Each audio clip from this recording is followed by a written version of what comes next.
Со свеќа во рака и желба за здравје и мир, верниците денес го одбележуваат празникот посветен на Светиот чудотворец и лекар Свети Пантелеймон. Овој празник се чествува секогаш на 9 август и е веднаш по празникот Света Петка. Со почитување на верата и силна молитва, граѓаните на Штип велат дека овој празник е значаен за нас македонците и има особена важност за болните. Па еве со почитување према верата, ќе отидеме на црква, малку закаснаме, нели, ама ете, така можеме.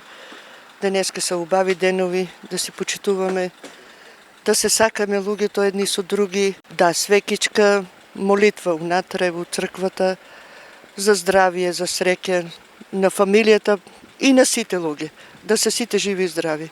Па на сите здравие и среќа. Што ќе направите сега? Па не ги имате ли вие? Не. Свекичка ќе запалите? Свекичка ќе запалиме за здравие на фамилијата. Па ќе се помолиме и за сите. За оваа година е многу среќна, нека биде убаво за младите, да не бега децата од тука.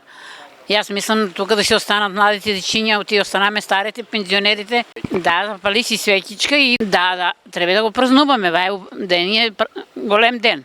За македонците е голем ден. И за тоа. Епа за среќа, за убаво да биде. Да начекаме убаво да биде, да не биде лошо. Здравие? Здравие Господ ни дава на сите и на младите највише па. Мир? Мир, се. Инаку, името Пантелеймон според христијанските толкувања означува силен како лав, што го додава фактот дека имал исцелителна моќ додека бил на земјата во 303 година. Овој светец, а тогаш лик со човечко битие, лекувал слепи, оживувал мртви и исцелувал неплодни. Во сеќавањето на верата Христова, тој е предпознатлив по делото каде додека одел по патот на своето училиште, забележал мртво дете каснато од змија, каде по неговите силни молитви се случило чудо во кое змијата умрела, а детето оживеало.